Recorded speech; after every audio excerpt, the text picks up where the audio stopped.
töhmetme atalar sözünden bir il içinde ulanış doğrultusuna başlatak. Şular ýalyk döwleti gepleşige etmekliň özüm her bir adam için buýsanyş mukaddiýende. Arkada prezidentimizin her bir çykyşyna syn talan wagtymyzda bizim geçmişimize oýlayan tarpany, geçmiş ýol ýodalarymyz ýydarlap, şolary öwrenip halka ýetirmegi, halk hadynamyzyň iň bir aýrylmaz bölegi bolan atalar sözümiziň hem durmuşymyzda ol ýol ýöreldigini hormaty arkada prezidentimiz öz sözlerinde tekrarlap aýtdy. Atalar sözü barada aýdamyzda bizim durmuşymyzda orun alan nakıllar, atalar sözümüz her insan için, her Türkmen için, her raýatymyz için yol ýöreligi, görüm göreldi, edep ikram, dep desur, adat bolup durýar. Şol yol ýörelileriň peýgamberiniň aýlanyşyna feretmezden şu günlerimiz gelip ýetendiginiň aňyrsynda Türkmeniň bir özüniň yol ýörelini gatwy müdimliginden habar berýär. Gatwy şeylerde atalar sözü nakıllar adamın bir maslahatçısı olup da her haçan biz özümüz kıyın günü ya da şahatlıklı günlerde itlemek fırsatı biz atalar sözünü yüzlerimizi özümüz duymanı galiyat ya da sözümüzün gelişine özü bir enliği uğraş oluyor sözümüzün arasında gelmekligi hem halkımızın atalar sözlerine nakıllara bir hormat feret yanının alamatı. Ol Cemaryence Kahraman arkadağımızın il günümüzde soğuk veren Payga Çeşmet kitabında şeyler aylayan atalar sözü var. Artılığına çekilmiş yuğuruk çamanlık. Eğer bu sual siz öz pikirini beyan etmeden orta bu sual iyileşlerimize koyulun, iyileşlerimize el pikirde kan.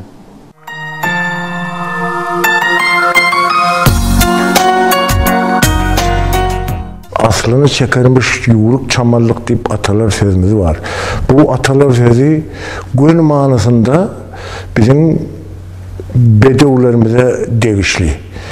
Sebebi bizim halkımız bedevi yalnız günü sırdaşı ve yeka günü özünün baştaş yoldaşı hasap ediptir. Belli seyislerimiz şol bedevlerin asırlardan asırlara üstünde işlep, sağdin, berk bedelli, uzakçul, yani yuğuruk atlarımızı kemale getiriptir. Bir rivayet yadıma düşüyor. Bir gün şol meydanda av avlap yören padşah öz vezirine, vezirim islendik yavanı hayvan olsun ya da kuş olsun, şonu terbiyelep yetiştirsen edil adamzada boyun sunup yaşar, öz aydanını ettirip bolur diye. Onda veziri padşahım bununla men ne doğru diye bilecekler yönü bar bir şonun damarında akyan kanı bir gün oyanır, ol özünün asıl alamatlarına kaydık gelir diye. Bunlar şu yerde cedeli koyuyorlar da bunun çözmenin aladasına çıkıyorlar. Padişah mürşkerlerine derri laçın çağacığını tapıp gelmeyi buyuruyor. Laçının çağasını getirip tavuk cücelerinin arasına koyuverip dururlar. Bir neçe vaat geçenden sonra padişah özünün veziri bilen gelip seyretse helki laçının çağacığı şol horoz mekanı saylanıp baştan tavuk cüceleri bilen yerden im gözlep çokpuyor diye. Padişah aydıptır. Görüyor musun vezir? Terbiyenin ediyen zadı şu laçın kuşu asmanda pelpellep uçman özünün ırskılını tavukların arasından çöplep gör. Uçası gelmeyer deyip şey aydıptır. Bundan vezir içini hümledip bolya padişahım ben tek kıssınmalı. Bizim bu tecrübemiz sonunu çıkanak deyiptir. Bir gün yankı padişahının mürşkeri ılgap gelip padişah alem bayakı laçın çağacığı asmanı pelpellep uçup gitti deyip aydıptır olin padişah veziri bilen daşar çıktı helki laçın kanıt yayıp asmanda nokot yal pelpellep özüne ağızlep havada uçup durmuş diye. Bundan başka yine bir misal getirsek düğü kerveni Sevdadan yükünü tutup izine kaydıp gelen mahalında kervansarayda yük yazdırmakçı bolupdurlar. Elbette düğelerin sanının köplüğü sebeple hemmesi kervansaraya sığmandır. Taşında düşlepdirler. Şol yerde düğelerin biri täze yağan yağının kölçerdip taşlan kölçesine barip döşünü oykap çöküp üstündeki yükler zayilanıptır. Her ki düğenin eğisi bolsa vahiy hay enesi qaytalamadı, bundan qaraşamaktım olin, bu dünyanın maması suğa çökürdü deyip, Ahmır bilen başını yaykap, yankı zaya olan zatlarına kıynanıptır. İnha, benim şu atalar sözünü düşünüşüm şeylere.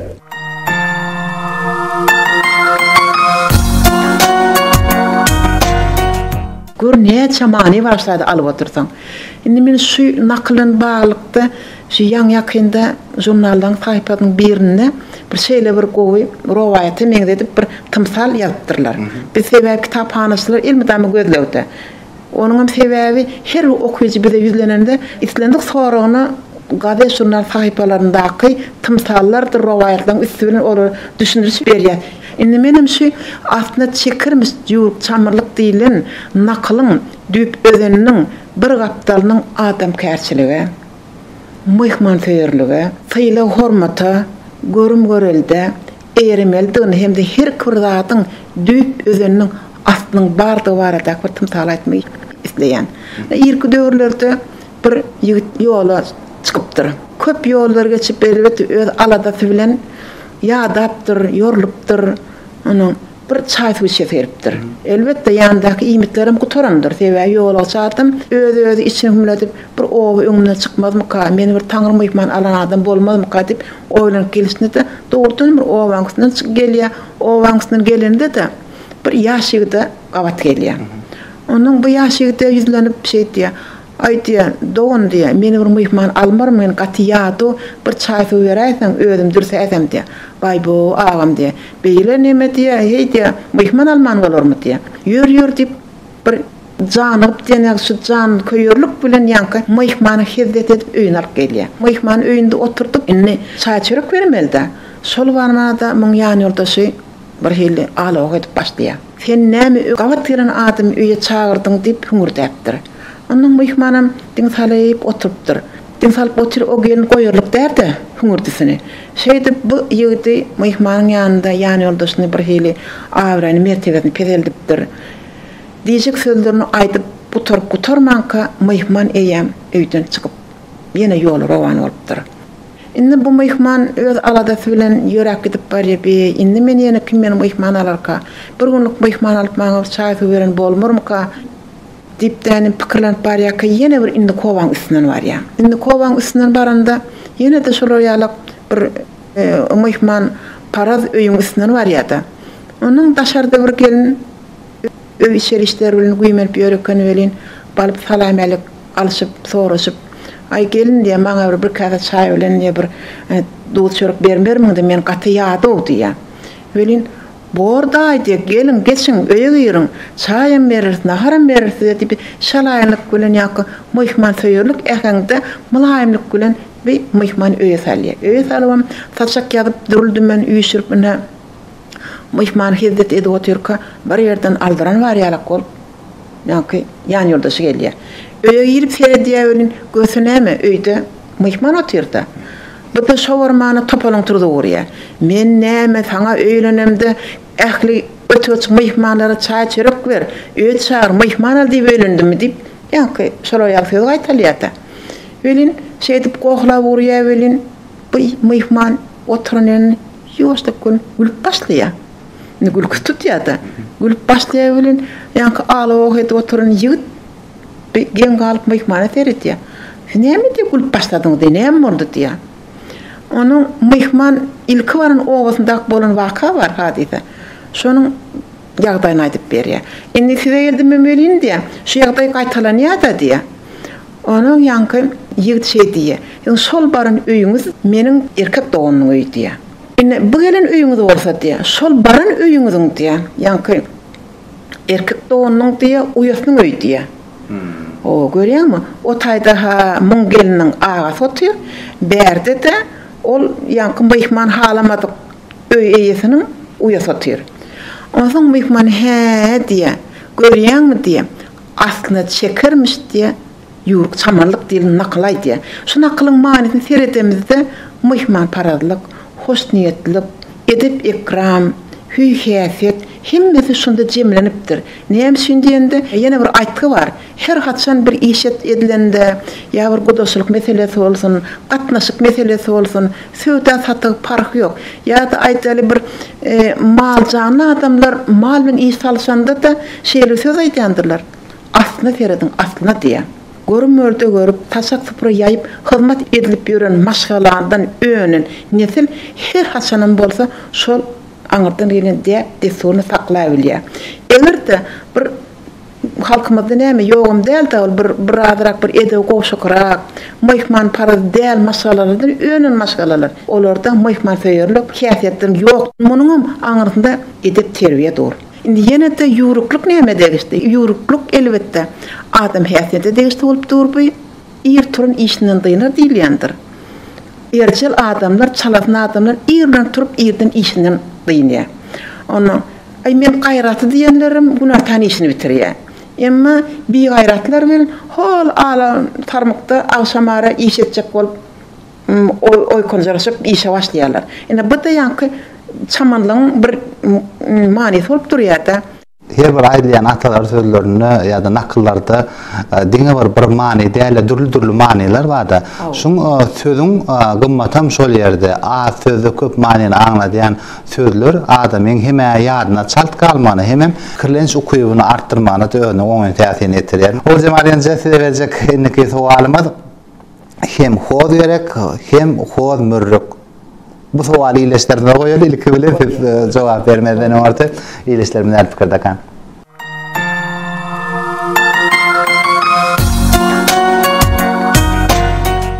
Hem hodere hem hodun murrugerek diye nakalamen şeyler akçınlayan.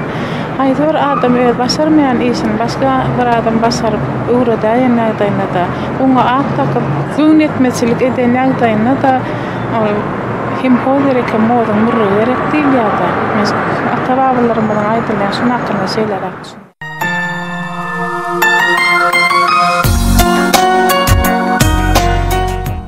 Hod dilinde Türkmen defterhany gözüňe gelýär. Ýene de ýanky belleşimde alap Türkmen mehman feýerligi gözüňe gelýär. Ir döwürlerden bäri ata-babalarymyz, ene mamalarymyz mehman çağıranda da şeýle öýleri bir iýiçenlerinde de çaýyň gapdalynyň kişle diýdi, nohut diýdi, hoz diýdi, pisse diýdi. Şular ýalak datlary iýip öz saglyklaryny hatda guruplandyrypdyrlar. Sebäbi şul öňüm bilen aýdyp tüketip bolmajak saglyk üçin pedal datlary bar. Hemimdänim Türkmen edebiýatynda şeýle bir söz aýdylýandyr. Pisse dodak, badam gawak diýip. Biziň gyýdgenlerimiziň gawaklary, dodaklary deňelýändir. Hoz barada aýratyn bir zat aýdysym gelýär. Hoz agaçy aslynda dağlyk ýerlerde bitýär. Özüm bir özüň berk bolşal onuň miwesini taşan berkde. Owa. Biziň ýurdumyzda gargala kewitlerinde hoz agaçy has köpestirilýär. Elbetde daýhançylykda da daşly ýer bolsa onda da östürip bilýärler. Ýöne şunyň bir geň ýeri bar. Aýtgada aýdylşyna görä saňa hem hoz gerek diýilýär, hem hoz mürrük gerek diýär. Näme üçin? Ne bir adam ýumuşy düşýär saňa. Planadan barmy diýende hawa bar diýilýär-de. Onu bar bolsa öýert gaýtmarmyň diýär. Ýa-da öýert tädiýende ol ýanky ýüz tutýan näme diýär? Hawa diýär saňa hem hoz gerek diýär, hem hoz mürrük diýär. Indi şu hoz gerek söze düşünipli. Emma mürrük diýilen sözüň, hoz mürrük diýilen sözüň näme etdigini dogry ýa-da özümizem ýaňy açan bilemiz okdyk. Hozun öze taşı gawa gaty, hoz bilýärsen ýöne men döp bolanok. Emma hozun için maňy bar. Şol maňy käbir ýagdaýda adam beýnisini meňzetýärler. Ol sebäbi bütür-sütür ýygyrlan görnüşde de şol ýanky hozun özüniň bir mürrän görnüşi bolýar. Indi şol gepleşikde hoza käbat şol maňyzyna hoz mürrük diýip aýdypdyrlar. Ana hoz maňyz diýip aýdypdyrlar. Indi şol seride otursaň, o gowaçan gowasyna seride taňam şoňa meňzeşrak bolýar-da. Bir hili mürrük ýalak bolup. Indi şu hoz mürrüň manysy hozun maňyzy bolup durýan ekeni. Owa. Şoň üçin her gepleşik sözlerinde men göçme manyda olanlarynda bir haýsdan izlenen adam saňa hem hoz gerek, hem hoz mürrük gerek diýip bilinipdir. Çakmak için güç gerek, görüyte kural gerek. Onu bütün çıkarmak için mene de ercelik gerek. Şoňa da wagt sarf etmeli. Soňra da wagt ama talapkar adam. Yumuşu bitip duran adam. Ol taýýarlady. Taýýarlady ham tamam bolýardy. Göründüsü ýa-ki atalar sözümizin manysy alyp otursaň hemme taraplayın. İyimit görmüşsünde de bize iyimit olup dur, sağlık meselesini alamızda da ya da çağalarını gidecek olup bir karnıca ulrazık olsa kodiydirin diye, şu karnı çekilir diye. O da bizim durmuşumuzda qavat gelen zatlar da görüyen mahtumları. Şu bizim atalar sözümüzün ne hili anırdan eleyen düp mazmunun çuңurduğunu bir akıl yetiriyen de. Gato olcamalyňça elbetde bir adam gönden göni şu taňa bir ýumşy düşdi. Şonu hem hod gerek hem hod mürrük diýip aýdanna ýa biraz değişme ähengennäke aýdan söýdi. Ýa-da bolmasa şoňa bir gödöklük bilen men taňa şonu tap berýän özüň gidip şonu alay diýip şonu gödögrek aýtsa ýa adamyň göwnüne de biraz kine galar. Şoň üçin şu taýda terbiýetçilik hem bir adam kaýatçylyk gatnaşyklary. Şu garşdaşy ýa özüniň biraz öte geçendigini düşünüp bilýärdi. Görün manetini ne belam çuңur. Şoň şol gatyran ýara şol. Taň hem hodur murru gerekmi diýen wagtynda ole ýam garşdaşy özüň öterek geçendigini, ýalňyş hereketini belkam garşdaşy ýaşdyr. Sonra berýän ýaşly bolýar. Dogry-da näme terbiýetçilik güýji. Adam kaýatçylyk gatnaşyklaryna da öňe oňun täsirini etdirýär. Gato. Olcamalyňça tede berjek inneki sualymyz mihmanyň öňüne aşgoý, iki boş goý. Günleri geçden sualymyz. Ýöne bu sualy siz öz pikiriňizi beýan etmeden orada bu sualy ile işler bilen pikirde kan.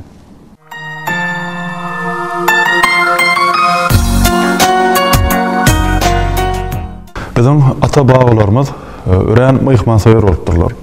Bizim jemgyýetimizde myhmanyň kabul etmek bilen bagly birnäçe däpler bolupdyr. Myhmany kabul etmek edebi aslaryň jümmüşinden häzirki wagtda çelli bize gelipdir. Türkmenler ören myhman soýar bolupdyrlar. Ýurdumyzyň çägine gelip gören dünýä jahan keşderler hem bular dogrusynda özleriniň ýatlamalarynda, kitaplarynda haýran galyjylyk bilen beýan edýärler. Ene biziň jemgýetimizde şeýle düşünje bar. Egerde biriniň öýüne tanyş bolsun, nä tanyş bolsun myhman gelse, onu bayramçylyk bilen deňäpdirler.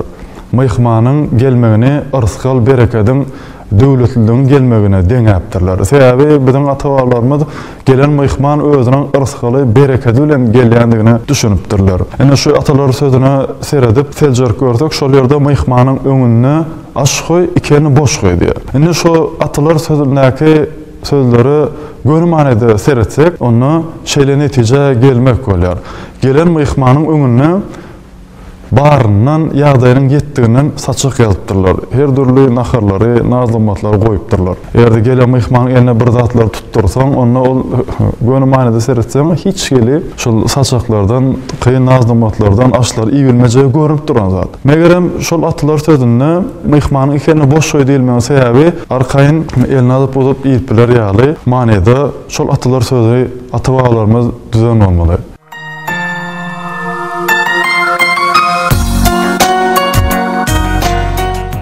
Esasy maksat ştaýda myhman bagly.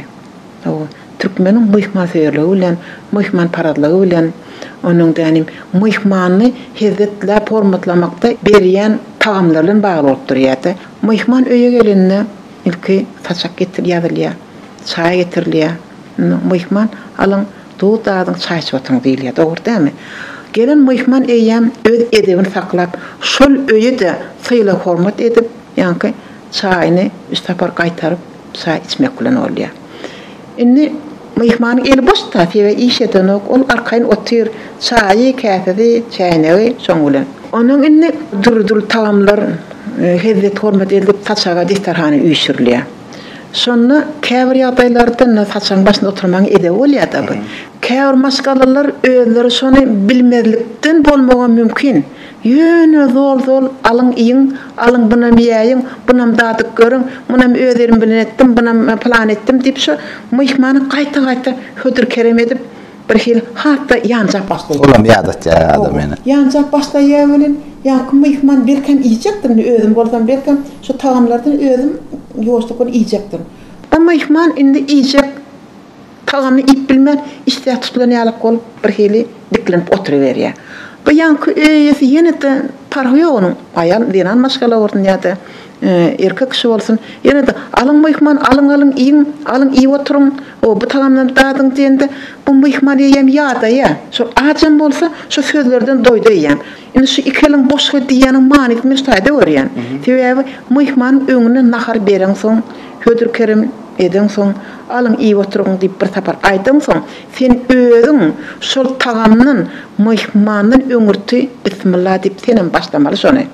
Mihmana aşsoy ikeliň boşga diýmäniň manysyny aňyrtynda şolay ýaly iňçilik dur. Mihmany öňüne naharny bereň soň özüň şol mihmany deň derejede gürleşip şelaýynlyk bilen şorty sözler bilen degişme ähäňminde ýa-da bolmasa bir başga bir maşgala durmuşlaryň tanyşlyk gurrundeş bolup sen şu nahary şöleňli özüň ip başlasaň onda mihmanam senin bilen gurrundeş bolup şol naharynyň ip ýen naharynyň açylan ýerine barandygyny özüm duýmanaly. Öýüne ýaly rahatlyk şert boljak da. Rahat duýat. Her bir zatda bir tertip düzgün bolýanlygy biziň hemmämizde mälim. Riwayata görä ki döwletiň hökümdarlary diýä şeýle bir gogat nasihatlar diýä bir wagtyň geçme bilen gyspaty gelenne şol bir ýurda şeýle bir diýä gar düşdi diýä. Beýleki ýurduň hökümdary öz bir adamlardan bar git ol ýurtda men dostum bar halkyna ähilkan egerde kömek gerek bolsa bizden kömek uğradylyp diye öz çaparny uğratdy diye ol aňarky gar düşen gys aňdakly gys gelen ýurduň hökümdarym diye ol döwletden gelen mihmany şeýle bir diye o hezet hormat bilen garşylat diye taçan ýagyp diye nanymatdyň öňüne diye ähli zatlar diye goýup diye iýdiler işler taglyk amanyk soraşdylar diye iň soňunda diye han mihman töwere kötip diye ýanka töwere alyrmagyny haşdetdi bolýan gelen mihmanam ýok hökümdarym siz özüňiz okaň diýip diye ýanky şey diýip diye bir küçükden şolar bir-birine geçirdiler diye ýanky töwere alyrmagy. Ondan ahyryna bolmajan bilip şu taçaň başynda oturun ýani ýaşly adama hormat bilen ýanky töwere alyrmagy tawsiýeler. Ine öz adamlaryna hökümdar aýdýar, muny terhet etsen uğradyň diýe terhetden geçenlere diýe ýençip diýe öz ýurduny geçiriň diýe. Ular aýdyşýar etýär, öz ýurduna baranna ýanky hökümdaryň öz dostunyň ýurduna uğradan wekiliniň näme bolup geçenine hiç ile düşünüp bilmedi diýäbi olaňa hal ýagdaýyny soramak üçin uğradanyny ýençip ýene ýyna uğratmakly oňa bir agyr düşdi. Bu hökümdar aýdýar, egerde diýär men dostum maňa diýär şeýle garşylyk görkezýän bolsa onda men üstüne çöz etjek diýip gahar galawa meni. Şo wagtym akylly paratatly maslahatçylarynyň biri aýdýar, hökümdarym diýär bu ýerde bir hikmet bar bolaýmasyn diýär. Ruhsat berseňiz diýär men gidip bu hikmetini bileýin diýär. Hökümdarım ýanky öz maslahatçysyna ruhsat berýär, ýurda barýar ýanky muny edil öňkü mihmany garşylaýşy ýaly ýurduň hökümdary hezet hormat bilen garşylaýar. Ine halak wal soraşdylar bular tu çörek ýedileriň soňunda han mihman bir dil töwret taçan hormatna töwür galar diýileni ýanky diýe şeýle bir alkyş sözler bilen töwür galar diýip mihman bolup baran adam. Hökümdar aýtdy diýär muny öz ýurduna diýär uğradyň diýär. Öz terhetden geçende de diýär muňa diýär hala terpa ýapyp goýberýän diýär. Ine bular aýdyşýar etdiler öz ýurduna gelenne hala terpaýly gelýär bolun şa bu hikmetine hayran galýar. Bu näme hikmet diýär bir uğratdym ola ýençilik geldi diýär. Senem diýär hala terpaýly gelin diýende men diýär hökümdarym diýär mihmançylyk desturlaryny şol ýerde berjay etdim diýär. Durmuşymyzda ähli bir gawat gelýän atlaň hertiniň öz destury bolýar. Gator. Indi ol Cemalýanje size berjek inneki sualymyz takoň soňuna seret. Bu sual ile işlerime değerli fikirdekan.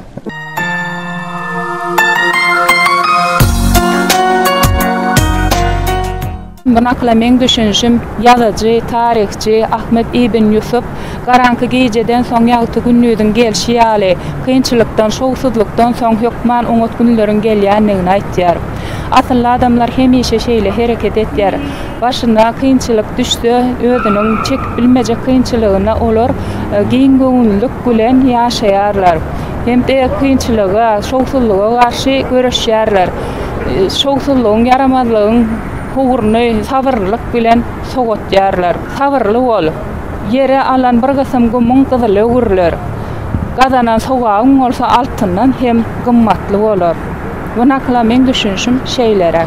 Bizim ata-babalarymyz elmydama kimin ýaşy nähil bolsa, haýsy kärde adamlaryň garamazdan şonuň bilen söhbetdeş bolan wagtyň garşyndaky söhbetdeşiň öz pikirini soňra şeýle jemlemäge garaşmagy ündäpdirler.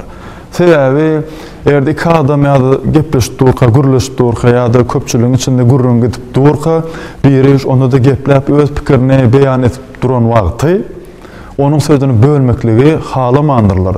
Edepsizlik bilen deňäpdirler. Şonuň üçin hem garşyndaky söhbetdeşiň öz pikirini jemläp bolandan soň öz pikirini beýan etmekligi ündäpdirler. Sakon soňra seret atly atalar sözünde howlukman hereket etmeklik. Sabır kanatlı bolmaklyk, sabırlı bolmaklyk hakynda ündälýär.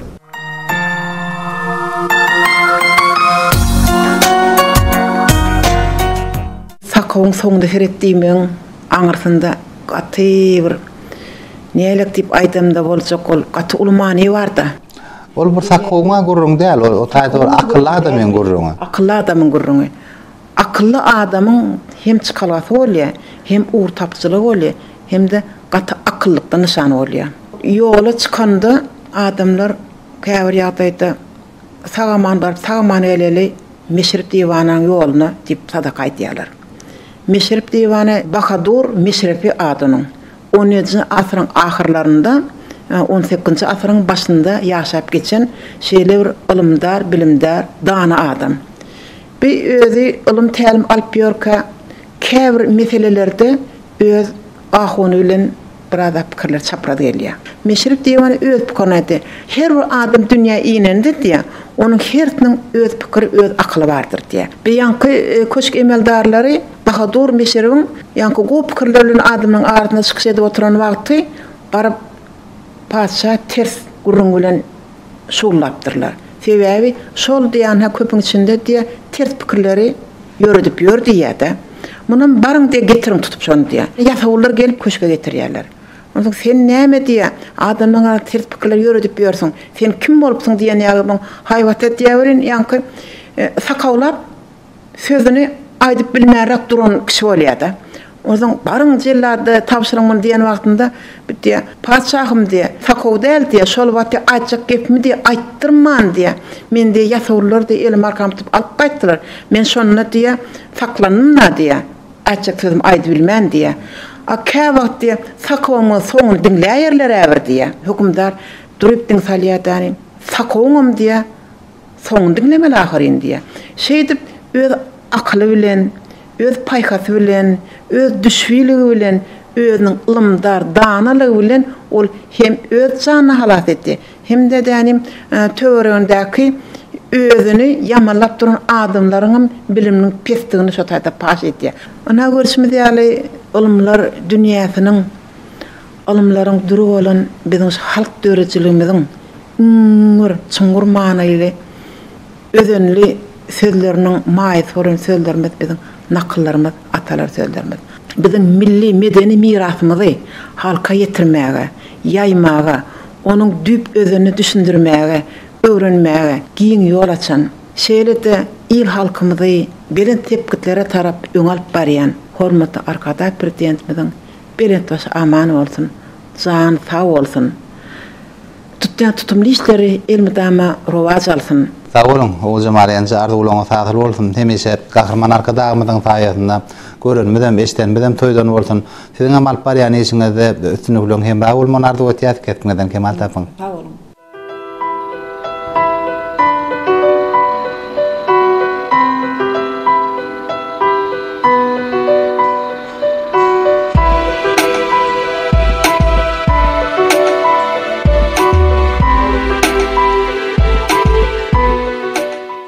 Hürmet adamları bizden söhbetleşmede Türkmenistan'ın at kazanan medeniyeti işgari Töre Novatov. Töre'ye gepleşmede hoş gördük. Birisinde de Töre'ye gepleşmeden adı atalar sözü. Demek atalar sözü adamların arasında özünün bir parasatlılığı bilen tapavutlanan sözler sebebi sözün arasında atalar sözü misal getirilerine, nakıllar misal getirilerine ya da akıllar şahirimiz şeyle deyip sözler misal getirilen yağdayına onu şol sözün gurlaya oturan adama geçen tarafını bir durmuşumda kan oraya teyab şol muamele gurlaya deyip bir şeyler hata edildi. Esasanam näme bizim şuun kuunda yaşını niyetlemeden aydık geçen atalar söyledi. Onu şuun kuunda yaş niyetlemeden ağına düşüncesine şeyle gepleşiklerin üstüyle yetirmek için görnähili acayip durmuştan alınan acayip sözler öğrenken. Görem ata-babalarımız deyiptir de aklın olsa akla eğer, aklın olmasa nakla eğer diye. Demek bile gör, ekli zatlar bizim durmuşumuzda, durmuşu vakalarımız bilen bağlanıştırıp şeyle parasatlı sözler ata-babalarımız aydık geçiptir. Eklisinin özünde şol edep terbiye, adamların akıllı olmağı, özün onu alıp barmaklık, toy merekesinde nehil olmak, öz ovağı, toprağını söymek, şu zatların eklisi erş arga şol atalar sözünün içinden geçiptir da. Kaso, Töre'ye kahraman arkadağımızın hilgümde de soğuk deren payga çeşmet kitabında şeyler aylayan atalar sözü var. Şagirsiz ustad, miyvesiz darağıt. Bu soğalsiz öz pikirini beyan etmeden orta bu soğal ileşlerimizi koyulun, ileşlerimizi el pikirde kan.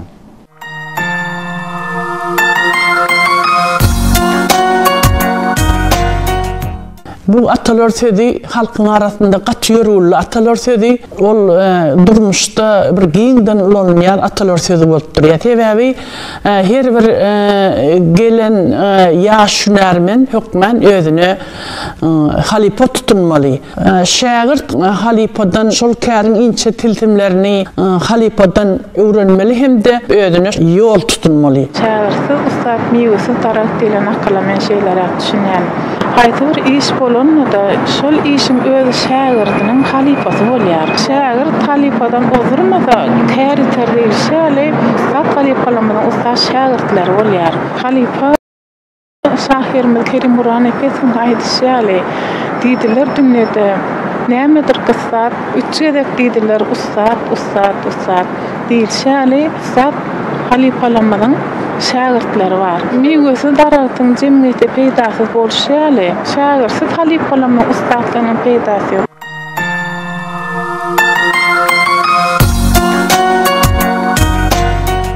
Şagirsiz halife diýmän özi bizim ata-babalarymyzyň islendik hünerde bolsun, aýdym sada da owaja ulgamada da bolsun, şo käri halifalar özüniň şagirdine kärini ýitirmejek bolup geçirýärler. Ine bizim hem näme ata-babalarymyz bagşladandalar, bolandan görşol bir näçe riwayatlar desaly, bir näçe saatlar ähli şol ata-baba halifalarymyzdan şagirde atadan ogla asyrdan asyra geçip ketdir. Ana şonda şo kär ýetmeýär.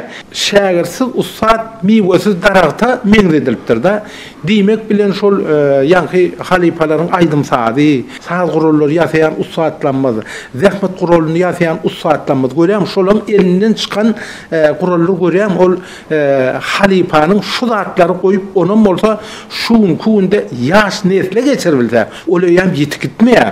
Şol miyvesi darak ýaly ýetip gitmedi ýaly ustadlama näle saz gurullar döredipdirler. Näle saz gurullar sünnälep ýasapdyrlar. Ola ýeka saz gurullardan başga da owaja misal alyp görende türkmeniň agoý. Ony hemmesi görýän şol bizim tal agaçlanmadan ýasalypdyr da.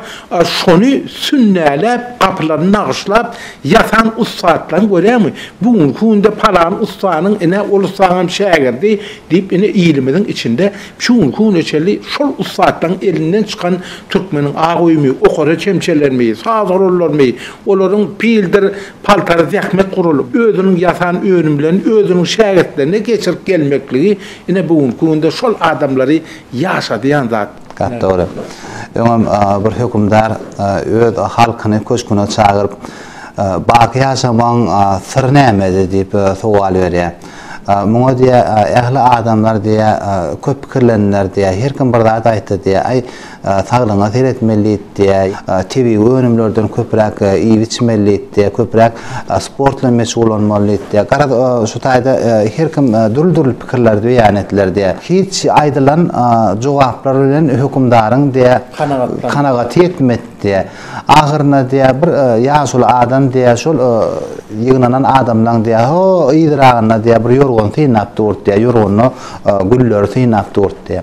Hani men şu tovalma diye şu yaşul cevap verdin diye yaşul hükümdarın yanına gelip diye bakı yaşamın yeketi aksır diye bu senden sonra diye seni yatlatacak işlen kalmalıdır diye.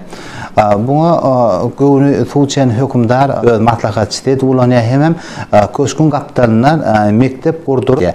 Törası verecek indiki soğalmaz göğe bak yeri oyla. Bu soğal iyileşlerinden elbette.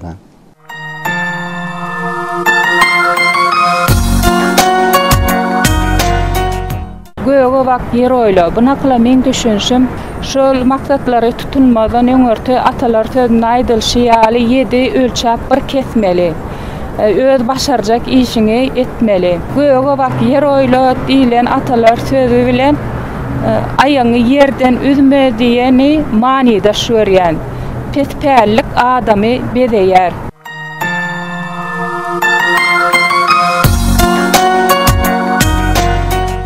Göğe bak bir oyla diýmeklerin özi şu bir dada üns verip ya bir yere seyredip yürüme ya bir yerlerden bir işi etjek bolanda bir dada üns verip şol yeri unutma töwereňe seyret. Başka maniyetden çözülse olur mu? Sadece hazır göğe bak yeri oyla diye adamın arzularını kutormağına terhet yok. Yani sen arzu edip sol arzularına yeteyen yağdığında da yeri oyla. Birazcık idinin pikirlen diyen maniyle bir bulma mahmal. Ne değil ya ayatkan sarına bakarak değil.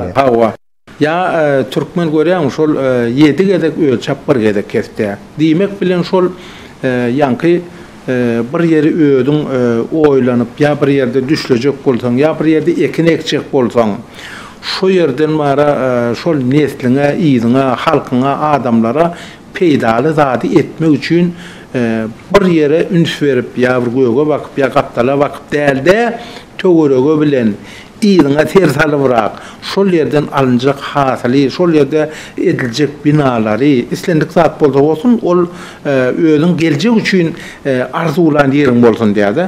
Şol yerde de bolsa nesline de adamlara da peýdaly bir iş etmek üçin şol 7 gedek görýän ölçäp ya bolmasa ýa-ni türkmençilikde aýtdy aýatan çaraňa öz ýagdaýyna bakarak şol yerden alınjak hasyl ýa guruljak binalar bolsun ählisini 7 gedek ölçäp bir gedek kesip nesline adamlara gowy zatlar etmek üçin pikirlenmek üçin töwerek bilen bile pikirlenip etdiýildigi da.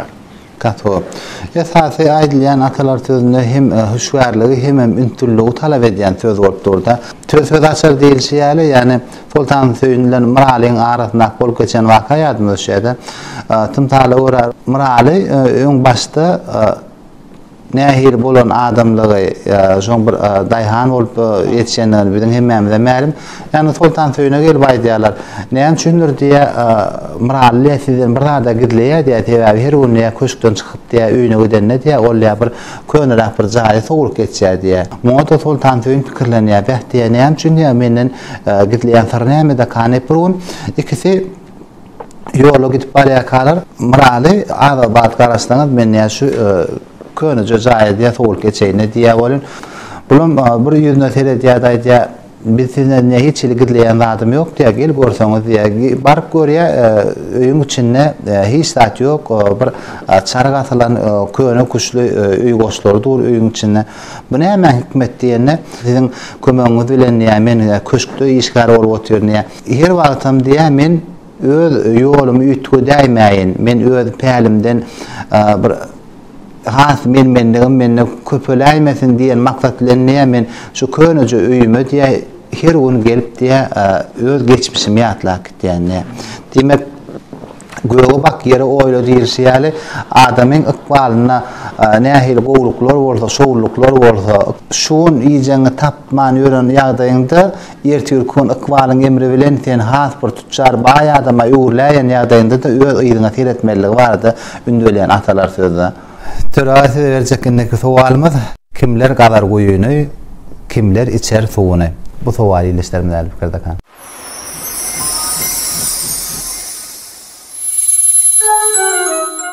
Kimler gadar goýuny, kimler içer suwuny? Atalar sözi. Bir guýugassy, ol azap edip gadyýa. Ýyly güni halky şonuň suwundan içýe, suwundan teşnesinden ganyýa. Ýa-da bolmasa ne palanynyň eken bagy ýa-da palanynyň guron köşkü diýip aýdýasy şol adam dünýeden ötüp gidenem bolsa şonuň ady tutulýar. Şonu ýatlap, şondan suw içýärler. Şu atalar sözüniň manasyna şeýlerek düşünýän. Kimler gadar goýuny, kimler içer suwuny. Ine bunakla men düşünşüm, biziň ata-babalarymyz hemişe daýhançylyk bilen meşgul bolupdyrlar. Olar goýak bakça önümlerini, meweleri önürip yetişdirip, ýyly halkymyza ýaýratýarlar. Daýhanlarymyz öz yetişdiren önümlerini diňe özleri iýmek bilen çäklenmän eýsem halkymyza hödürläp, halkymyzyň hem şolardan bolelin iýmekligini gazanýarlar.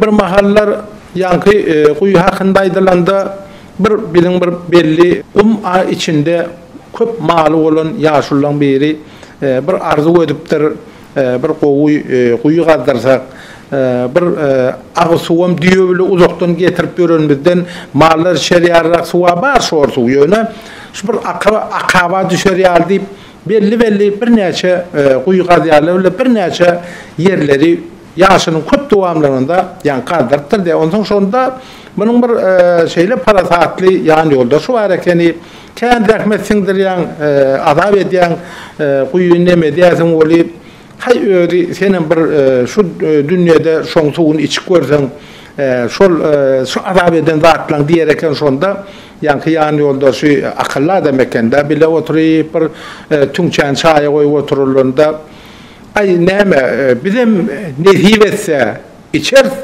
yöne biz bolmanda da näme şükür oğlumuz gyýymyz netibeler içer yöne ýaşy niyet ýarym döwlet şunu men näçe wat boldy bolup bir adalet gaddrayn bir kim süýjüsü çykar netibämde bolsa bizem şonu iç görüp diýerekende ýylynyň haýyryna ýarajak işler bitirmegem eýen bir yntan perwerligiň bir beýik nusgasy. Ahirinde bir şeýle süýjü guýuly çeşmeye düşülüp ýanky şo suwy Tuğrundaki başka da keni mal vakıp gören çoparlardan bulan hemmesin burun yığınap başında bir mal sada kaydıp anha indi şu yerden bir süyücü su çıktı bizim sizem hemmemiz gelinde kadran kuyumuzdan netibemiz şuna çekti, şundan içeldi erekeni. Bir yerde yeni bir manili var, mesela için yankıyalı kuyu gazdırmak, bir ol devletli, ol gelecek için qoğdatta, bir yerde yankı netibe deyip bir zat var. Şu netibe deyilende görüyorum, şol kâfir adamlar fikir ediyor, ay, bana netip eder mi, etmez mi değil ya da, yok beyle değil, danalanmaz, şunu görüyor mu? Şol dana adamlarımız eyyam diyordu, yok, sen ödünü gözünde tutma. Bir işe sen öz çağaçıklığını, netliğini il halka gelecek üçün et diyerekende. Durmuşda her haçan aýdylýanlar her bir adam durmuşda öz netibetini çöpler diýe. Öňe bir akyllar adamyny sözde tutjak bolup duran bir ýaş oglan näme eline diýe bir döwüm diýe çörek diýe. Akyllarym size gata akyllar diýerler bolýar.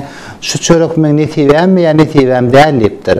Yankı akıllarım diye eğer de şu çörek sen deyip dur bu kurda ondan geçti tek netiven bu kurda ondan geçmese yöne ağzında deyişlen odur onun yağdayına da tek netiven değerler deyip şeyle cevap veriptir. Demek esası durmuştu her bir adam öz akbarına yazılan vada karşı hemen öz netivesini çöpleye. Tör ağası da verecek ki soğanımı da yığdı doğusundan tana bu soğan iyileşlerimde alıp kırdakan.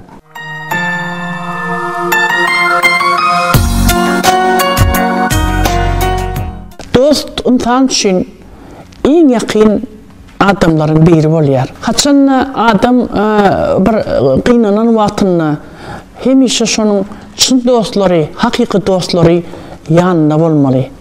Şonuň üçin hem bizim ata-babalarymyz diýipdir, dosty kyn ulunda synamal diýip. Yigit dostundan tana diýilmegiň sebäbi şol yigit nähili adamlar bilen tirkeşýänmasa, şo ýanyna adamlar, oňa da adamlarmy, edepli, tertipli, döwletli adamlarmy, ana şoňa bizim ata-babalarymyz üns beripdir. O zaman bir ýaşly öz agtyna sen plan oglan bilen tirkeşme, şonuň bir kän edebiniň, tertibiniň uğruny bilemek, sen şonuň bilen tirkeşsen bir gowluň üstünden barmarsyň diýip agtyny düşündiripdir. Agtygy bolýar diýipdir de ýene de şonuň bilen tirkeşmegini dowam etdiripdir. Atasy ýene bir gün agtygyndan sorapdyr. Men sana şol ýigit bilen tirkeşme diýdim bolsa, ýene de şonuň bilen tirkeşmegi dowam etdirýän diýse, ata men onuň bilen tirkeşsemem, onuň edenini etmerin diýip jogap beripdir. Ahir atasy agtygyna diýipdir. Oglum gel almal aly. Yöne alyan almaların hiç yerine çürüğü olmasın. Katı arasasından, katı sağdından alal deyiptir.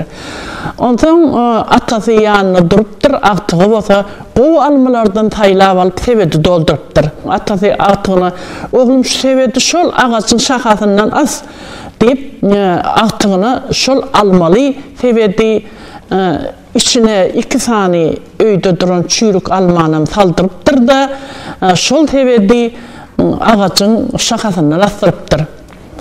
3-4 gün geçenden soň atası agtyny ýanyna çağırıpdyr. Oğlum gel şol almalardan habar alal diýipdir. Agtygy almalar saýlapdyr bolýan, görse 2 san çürük alma salanmasa, eýam çürük almalaryň sany köperipdir.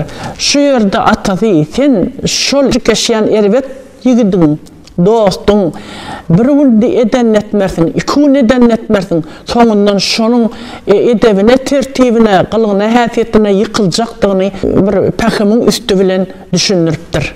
Ýigit dostundan tana diýilen nakylanan şeýler düşünýän.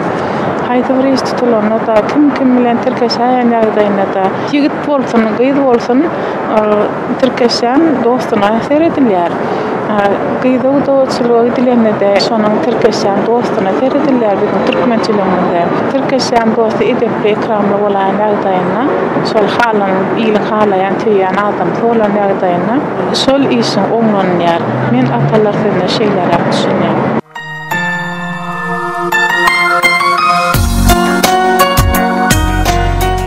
Her bir adamın hüy häsiýetini, oň akyl paýgasyny biljek bolsalar, iýe döwürlerde de onuň töweründekilerden dostlaryna seredilipdir da. Akylly paýgasly adam bolsa, onuň ýoldaşlary akylly paýgasly bolupdyr.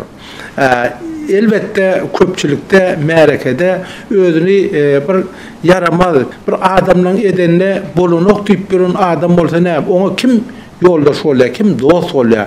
Şoň üçin bolsa adamlar elmi damır ýigidi dostuny tanadýar. Şoň üçin bolsa adamyň özüniň bir her kim bile däldiğini belli adamyň häsiýetden gabat gelşi, olaryň sözüniň gabat gelşi, olaryň bir pikiriniň gabat gelşi, olaryň bir şo görýärmi? Şol elmi dama adamyň başyna kyn işler düşende onun hakyky dostlaryň ýanynda bolýar. Dostluk meselesi esasy adamyň öňündäki bir wajyp zatlaryň biri, sebäbi dostluk başym dulsuz aşymam diýilýär. Ýa-da bolmasa da dowanyň bolmasa onu özüňden görme, onu hak yaradandan gör. Eger dostun bolmasa onu hak yaradandan görme de özüňden gör diýilýär. Demek dost saýlamak adamyň özüne bagly. Şol özüň süýt bilseň dostun gaýmak diýilýär. Şoň üçin hem dostlar ýankyly durmuşda saýlanyp alınan soň o dostlar öwürlýär. Ýöne aýdarmysyň ata men özüm süýt bilsem dostumy gaýmak hasaplasam men nähil bolar kam diýen atasy näme diýär? Wagt dostun hem sende gaýmak saýar. Ana şonda hakyky dostlar bar. Hakyky dostlar şol ýerden başlanýar. Türa dostluk barada gurrun etdik, nisibi barada gurrun etdik, bir adamyň durmuşda özüne alyp barşy barada şägirt, halipa meseleleri barasynda söhbet açdyk. Elbetde adamyň durmuşy bilen baglanşykly adamyň bir ikbaly ýaşaýyşy bilen baglanşykly sowallara iýleşdirmeden hersi öz dünýäsi bilen pikir edip öz dünyada boyunca jogaban berýänler. Belemeli adam hemişe arzu bilen ýaşaýar. Şoň üçin hem aýdylýan atalar sözünde adam arzusyz bolmaz, kuş ganasy bolmaz. Ganasy sevmeňiz bolan arzu bolamaz. Bizim mehribanem kahraman arkadamız gör iyilimizi, gülmemizi, vatanımızı bedev bazı bile güllötüp öttürüp otuyor. Bizi şeyle acayip yurtta yaşa diyen, biri yaktı gelecekleri alıp barayan mehribanem kahraman arkadamızın canı sağ olsun, belent başı aman olsun, iyi yurt bekfitli işler elmidama ruvaç olsun. Tavolun törağı arzu bolamaz, hasıl olsun, temizce hormatly prezidentimizin saýasynda görünmeden beşdenmeden toýdan bolsun. Siziň hem alyp barýan işiňizde hemişe üstünlüklen hemra bolmagy arzu etýär. Öz zähmetleriniň rehnetini görüp ýaşamak her bir türkmeniň döwletli ojaklaryny etip etmeni tütürümden arzu etýär. Kesmeden Kemal tapyň.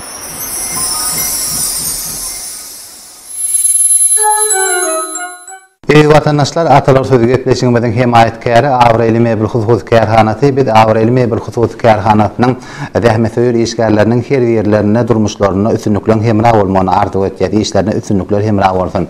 Mehman doganlar gepleşiňizden ahir natijede ýene bir ýerek dünýädäki ähli gowluklaryň insan kalbyndan çykan mehr muhabbet sözleriň ählitleriň hemra bolmagyny arzu etýär.